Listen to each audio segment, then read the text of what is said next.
Shalom pemirsa sekalian, senang sekali saya Pendeta Rubin Adi Abraham bisa menjumpai Anda lagi dalam program Pelita Hati. Hari ini kita akan membahas sebuah topik berjudul Ketika Tuhan Tidak Dapat Dipahami. Saya akan bacakan Habakuk pasal yang pertama ayat 2-4. Berapa lama lagi Tuhan, aku berteriak tetapi tidak kau dengar. Aku berseru kepadamu penindasan tetapi tidak kau tolong. Mengapa engkau memperlihatkan kepadaku kejahatan sehingga aku memandang kelaliman? Ya, aniaya dan kekerasan ada di depan mataku. Perbantahan dan pertikaian terjadi. Itulah sebabnya hukum kehilangan kekuatannya dan tidak pernah muncul keadilan. Sebab orang fasik mengepung orang benar. Itulah sebabnya keadilan muncul terbalik. Seringkali dalam benak kita ketika kita ada dalam dunia yang tidak sempurna ini, muncul pertanyaan seperti berikut. Jika Tuhan itu memang ada dan penuh dengan kasih, mengapa dia izinkan kejahatan merajalela? Mengapa terjadi bencana alam, sakit penyakit, dan hal-hal buruk lain yang terjadi di atas muka bumi? Bahkan seperti bencana alam, gempa bumi, dan sebagainya. Pertanyaan ini seringkali mengganggu dan menggoyahkan iman. Sebab kalau Tuhan baik, mestinya Tuhan segera menolong atau menghindarkan kita dari hal-hal yang buruk. Saudara, sebelum saya menjawab pertanyaan ini, saya mau katakan demikian. Kita tidak berhak untuk menyalahkan Allah untuk sesuatu yang Dia tidak pernah lakukan. Misalnya, kita kadang menyalahkan Tuhan karena ada kebakaran hutan atau ada tanah longsor. Tapi kalau kita teliti lebih jauh seperti di Indonesia banyak kebakaran hutan hampir tiap tahun. Itu siapa yang melakukannya? Apa Tuhan? Bukan. Setan juga bukan. Siapa yang membakar hutan? Manusia. Kenapa longsor, banjir bandang dan sebagainya bisa terjadi? Bukankah karena manusia demi keserakahannya membabat hutan, membabat pohon-pohon yang ada sehingga akhirnya terjadilah ketika hujan datang bencana seperti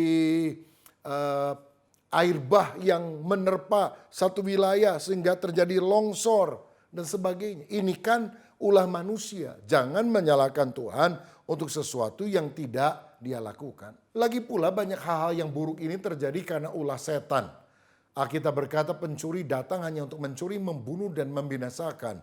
Yesus datang untuk memberikan hidup yang berkelimpahan kepada domba-dombanya. Allah itu Allah yang baik, setan itu setan yang jahat. Misalnya dalam kasus Ayub, ada banyak musibah terjadi dalam diri Ayub. Itu disebabkan karena setan yang menyerang Ayub. Nah, jadi kita harus sadar bahwa kenapa hal buruk itu bisa terjadi di atas muka bumi. Karena dosa. Sebelum manusia, Adam dan Hawa jatuh ke dalam dosa, tidak ada sakit penyakit, tidak ada kematian, tidak ada bencana alam, tidak ada perkara yang buruk.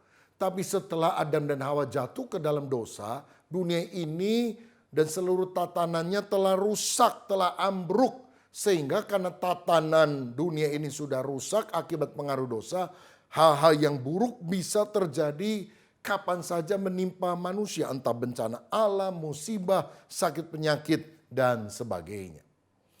Nah, kita juga perlu sadar bahwa memang dalam kehidupan ini ada kasus-kasus yang dibiarkan Tuhan terjadi karena manusia yang mengeraskan hatinya, manusia yang tidak mau berubah dan bertobat. Itu bukan merupakan kehendaknya yang sempurna. Misalnya, Israel pernah meminta raja, padahal Israel adalah kerajaan teokratis di mana Allah sendiri yang menjadi raja. Tetapi walaupun sudah dijelaskan oleh Nabi Samuel supaya Israel jangan pernah meminta raja, mereka tetap mengeraskan hatinya. Sehingga Tuhan bilang silahkan lantik raja. Mereka akan mengalami kesulitan-kesulitan, tapi terserah itu adalah resikonya.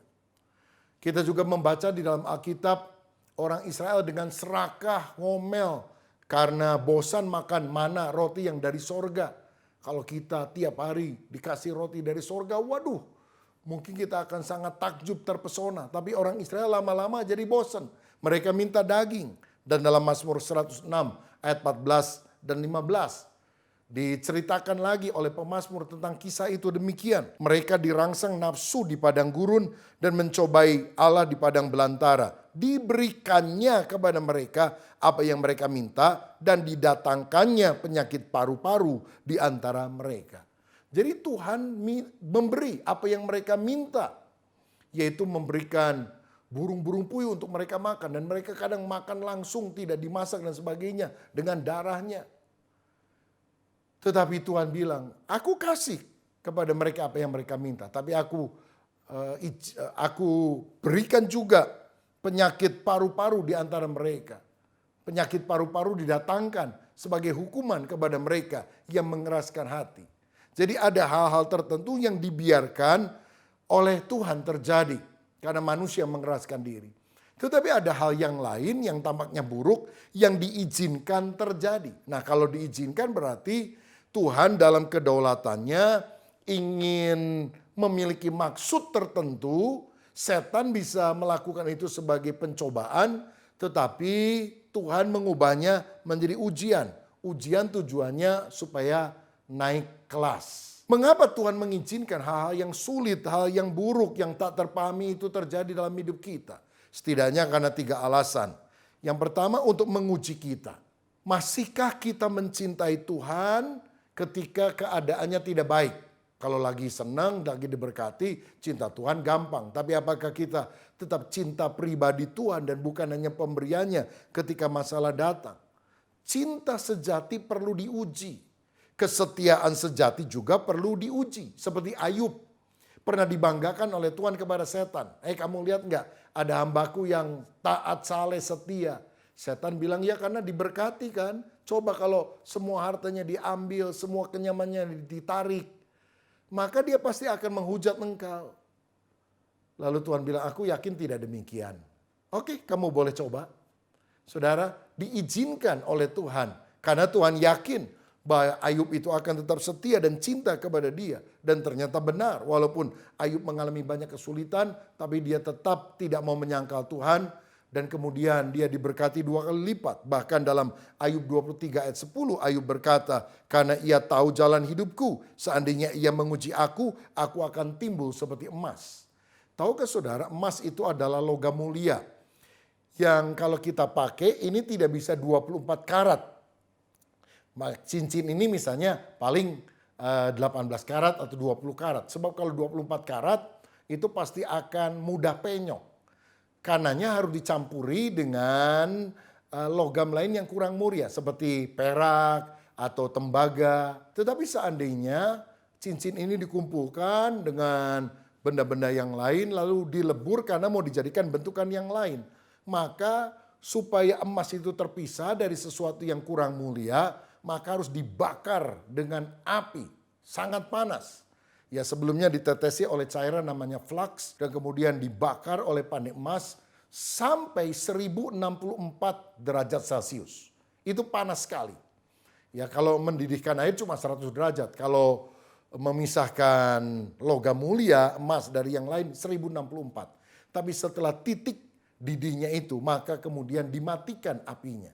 Kemudian dicedok dan itulah emas murni. Tuhan mengizinkan semuanya itu bagikan melebur kita di dalam dapur api supaya kita menjadi orang yang teruji. Yang kedua, kenapa Tuhan mengizinkan hal-hal yang buruk itu tampaknya terjadi dalam hidup kita dan kita tidak paham mengapa Tuhan izinkan. Yang kedua, karena dia akan membentuk karakter kita. Ulangan 8 ayat 2 berkata, ingatlah kepada seluruh perjalanan yang kau lakukan atas kehendak Tuhan Allahmu di padang gurun selama 40 tahun ini. Dengan maksud merendahkan hatimu dan mencobai engkau atau menguji engkau untuk mengetahui apa yang ada dalam hatimu, yakni apakah engkau berpegang pada perintahnya atau tidak. Tujuan Tuhan mengizinkan hal-hal yang tidak terpahami supaya merendahkan hati kita. Artinya karakter kita dibentuk, tidak boleh sombong, tinggi hati, merasa diri kesuksesan karena hasil kehebatan kita, tapi sungguh-sungguh tahu bahwa ini adalah anugerah Tuhan. Seperti Yusuf ketika umur 17 tahun, dia mendapatkan visi, dia akan diangkat melampaui saudara yang lain. Tetapi setelah itu dia mengalami kesulitan, bahkan dijual sebagai budak, difitnah, masuk penjara. 13 tahun proses yang menyakitkan itu. Sampai ketika usianya sudah matang, 13 tahun dari usia 17 artinya umur 30 tahun, Tuhan mengangkat dia menjadi raja muda di Mesir. Dan dia tidak lagi menjadi anak papi yang menyombongkan diri, penuh dengan dendam, suka bocor mulut. Tapi dia menjadi orang yang berhikmat, dewasa, dan mau mengampuni orang yang bersalah. Dalam Roma 5 ayat 3-5 dikatakan, kita malah bermegah juga dalam kesengsaraan kita, karena kita tahu bahwa kesengsaraan menimbulkan ketekunan, dan ketekunan menimbulkan tahan uji, dan tahan uji menimbulkan pengharapan, dan pengharapan tidak mengecewakan. Artinya ada proses yang sulit yang akhirnya menghasilkan buah yang manis, di mana kita menjadi pribadi yang matang. Yang ketiga, mengapa Tuhan mengizinkan kesulitan datang di dalam kehidupan kita sehingga kita tidak memahami maksudnya. Yang ketiga, karena dia akan menyatakan mujizatnya. Saudara, mujizat artinya pertolongan dari Tuhan yang di luar batas kemampuan manusia. Hanya Tuhan yang bisa mengerjakannya. Dan Tuhan seringkali menunjukkan mujizatnya, kehebatan, keperkasaannya di depan orang-orang yang tidak percaya, supaya mereka akhirnya percaya mengenal Tuhan. Keluaran 14 ayat 4 misalnya. Ketika Firaun mengejar orang Israel di padang gurun, Tuhan bilang, aku akan mengeraskan hati Firaun sehingga ia mengejar mereka, dan terhadap Firaun dan seluruh pasukannya aku akan menyatakan kemuliaanku sehingga orang Mesir mengetahui bahwa akulah Tuhan. Lalu mereka berbuat demikian. Saudara, karena Firaun mengeraskan hati, Tuhan menunjukkan tulah demi tulah, bahkan kemudian dia membelah air laut teberau, dan orang Israel berjalan di tanah yang kering. Tapi ketika Firaun dan anak buahnya itu masuk ke laut, lautnya tertutup kembali dan mereka semua binasa. Ini kan campur tangan Tuhan. Mana ada manusia yang bisa membelah laut. Saudara, jadi kalau saudara mengalami kesulitan, percayalah Tuhan yang bisa membelah laut, bisa menyatakan mujizat dalam hidup saudara. Kita harus ngerti bahwa mujizat itu baru bisa terjadi kalau ada masalah. Kalau tidak ada masalah, tidak ada mujizat. Jadi kalau saudara hari ini mengalami masalah, percayalah mujizat Tuhan akan dinyatakan. Kapan Daniel mengalami mujizat terbesar dalam hidupnya? Apakah ketika dia sedang nyaman di istana? Tidak. Ketika dia dimasukkan di dalam gua singa. Singa tidak berani menerkam dia. Mereka tetap setia kepada Tuhan. Dan karena kesetiaan itulah Tuhan menyatakan mujizat dan kuasanya. Jadi kalau hari ini ada hal-hal yang sulit yang saudara hadapi, hal yang tidak terpahami, percayalah. Yang pertama, Tuhan sedang menguji kita. Yang kedua, Tuhan sedang membentuk karakter kita. Dan yang ketiga, Tuhan sedang akan menyatakan mujizatnya kepada kita. Jika demikian, bagaimana respon kita pada masa yang sulit? Tetap mengandalkan Tuhan. Percayai janji-janji Tuhan. Kita hidup bukan karena penjelasannya Tuhan, tapi dari janjinya. Jadi jangan tanya, why me Lord? Kenapa begini? Kenapa begitu? Tuhan seringkali tidak menjawab karena dia tidak perlu menjelaskan. Tapi percayalah, dia menyertai kita senantiasa. Dalam Yohanes 13 ayat 7, Yesus pernah berkata kepada murid-muridnya, apa yang kuperbuat engkau tidak tahu sekarang, tetapi engkau akan mengertinya kelak. Kita nggak ngerti sekarang, tapi nanti kita akan memahaminya. Karena itu kita harus punya respon. Ketika Habakuk tadi berteriak minta tolong, bertanya, Tuhan tidak menjawab. Akhirnya dia berdiam diri dan menemukan kebenaran ini. Allah berdaulat, biar aku mengandalkan dia, biar aku percaya kepadanya.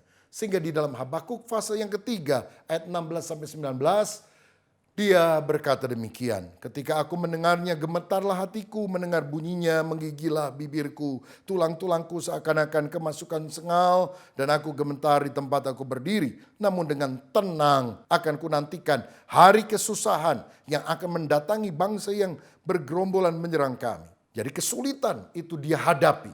Bagaimana sikap dia? Sekalipun pohon ara tidak berbunga, pohon anggur tidak berbuah, hasil pohon zaitun mengecewakan. Sekalipun ladang-ladang tidak menghasilkan bahan makanan, kambing domba terlalu dari kurungan dan tidak ada lembu sapi dalam kandang.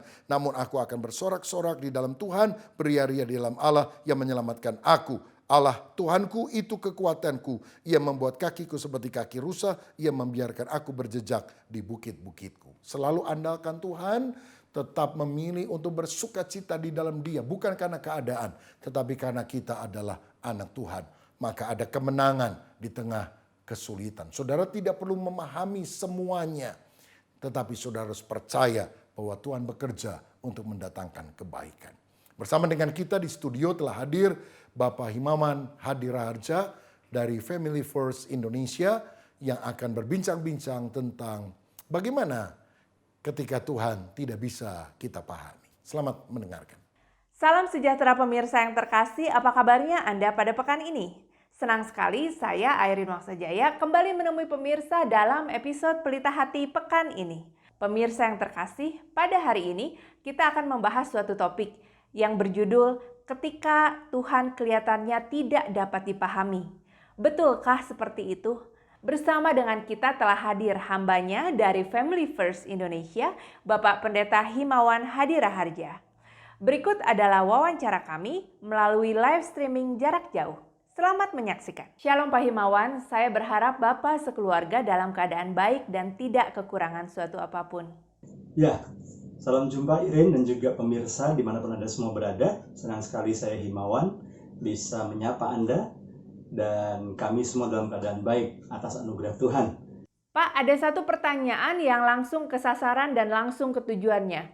Yaitu seperti ini, Pak. Pak, jika Tuhan sangat mencintai dunia ini, Dia memberikan anaknya yang tunggal sebagai penebusan untuk umat manusia, banyak orang bertanya di dalam hatinya, jika benar Tuhan itu sangat baik kepada dunia ini, mengapa Tuhan mengizinkan segala sakit, penyakit ini terjadi, kesulitan, pandemi, dan masalah-masalah ini terjadi di dalam kehidupan kita? Ya, Irin, pertanyaan tadi lebih gampang diajukannya, tapi tidak mudah untuk dijawabnya, gitu ya. Seringkali memang kita punya pemikiran yang sangat sederhana. Kasih itu seolah-olah hanya hal-hal yang baik-baik saja. Tetapi jangan lupa bahwa kasih pun mendewasakan. Kasih pun kalau kita mengasihi anak kita, kita juga mendewasakan anak kita. Kita mengasihi anak kita perlu izinkan juga anak kita di usia tertentu untuk mengalami pengujian-pengujian untuk menguji kepercayaan kepada kita, menguji sejauh ini berapa banyak petuah kita, nasihat kita, ajaran kita yang dia dengar. Kasih itu juga memberi kesempatan pada anak kita untuk berhadapan langsung dengan konsekuensi dari keputusannya. Jadi memang kita tidak bisa benar-benar memahami jalan pikiran Tuhan, karena memang firman Tuhan mengatakan jalan-jalan Tuhan tak terselami, jalan-jalanku di atas jalan-jalanmu, kata Tuhan, gitu ya. Karena itu bagi kita harus paham bahwa apapun yang terjadi, kasih Tuhan tidak berubah kepada kita. Itu bagian yang perlu kita ingat di masa-masa seperti saat ini. Pak Himawan, ketika saya kecil dahulu, orang tua saya ketika mendisiplinkan saya tidak bisa menerimanya. Tetapi saat ini saya begitu bersyukur karena ada pendewasaan dan hal-hal yang dilakukan oleh orang tua saya untuk saya. Pak, apakah sebenarnya ini yang sedang dilakukan Tuhan?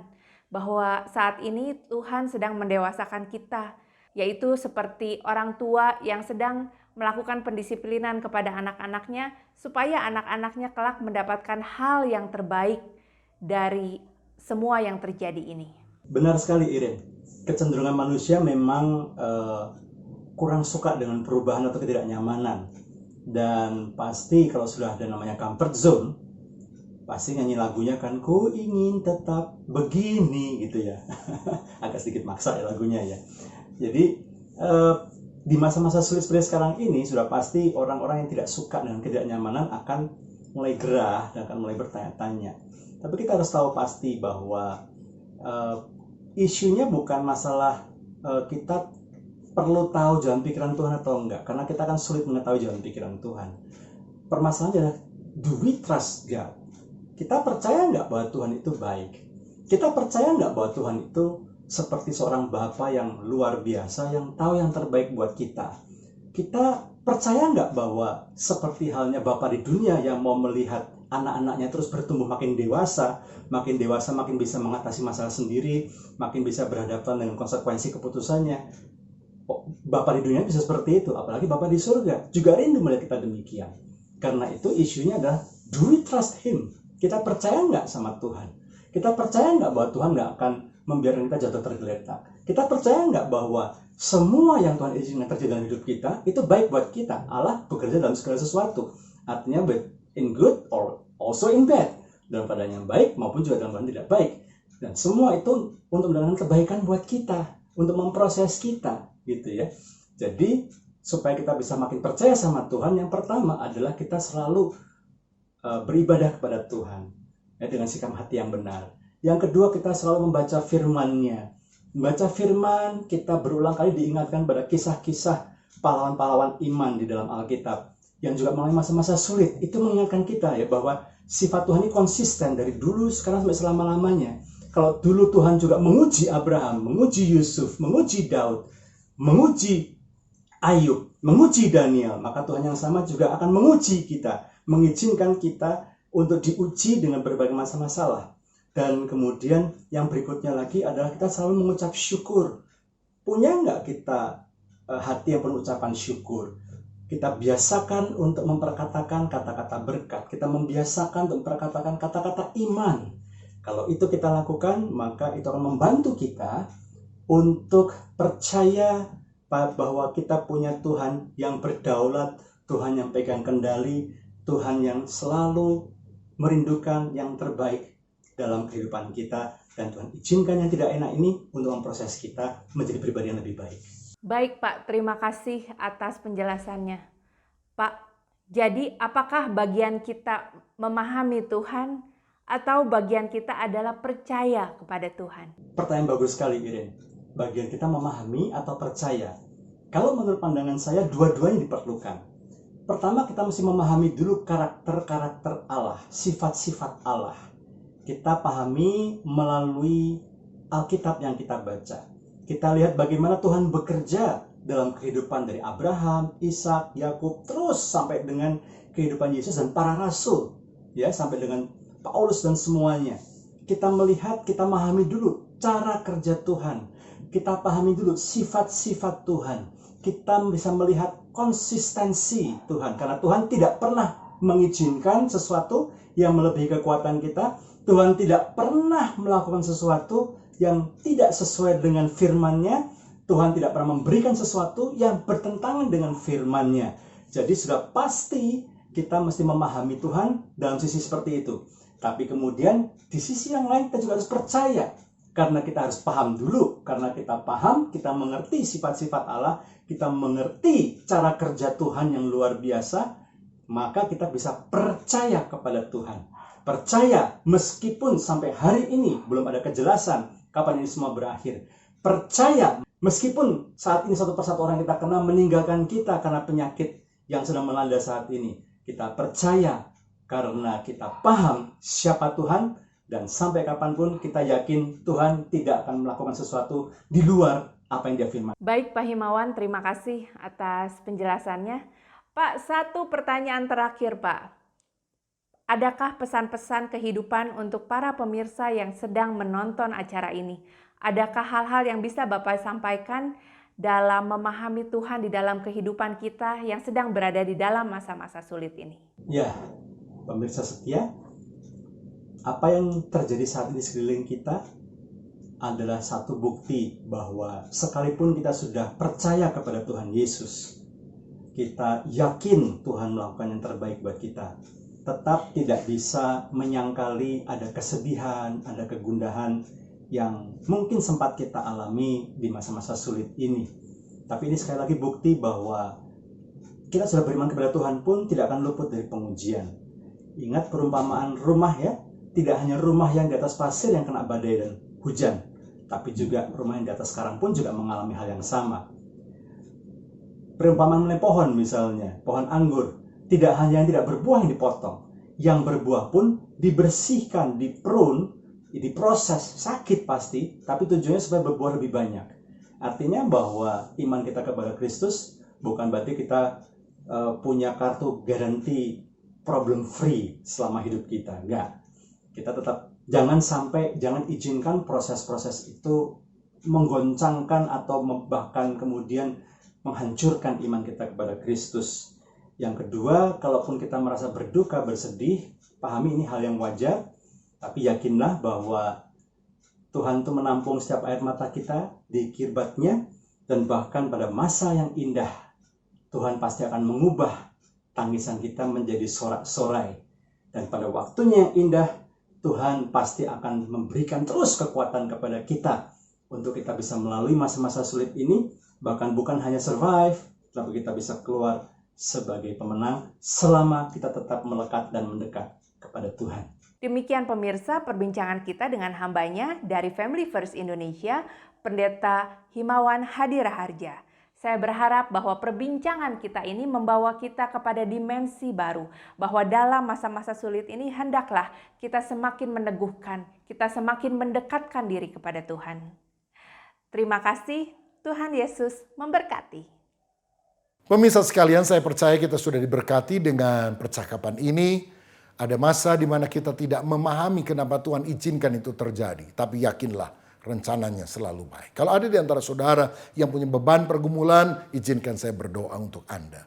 Bapak Surgawi, kalau ada anak-anakmu yang sedang mengalami musibah, masalah, kesulitan, kepedihan hati karena orang yang kami kasih mungkin meninggal, karena usaha kami bangkrut. Kami tidak paham mengapa Tuhan yang baik mengizinkan semuanya ini. Tapi kami percaya bahwa Engkau selalu baik, punya rancangan yang jauh lebih besar dari yang kami pikirkan. Itu sebabnya kami selalu percaya mengandalkan Engkau, karena pada akhirnya Tuhan bekerja untuk mendatangkan kebaikan. Berkat-Mu atas kami dalam nama Yesus.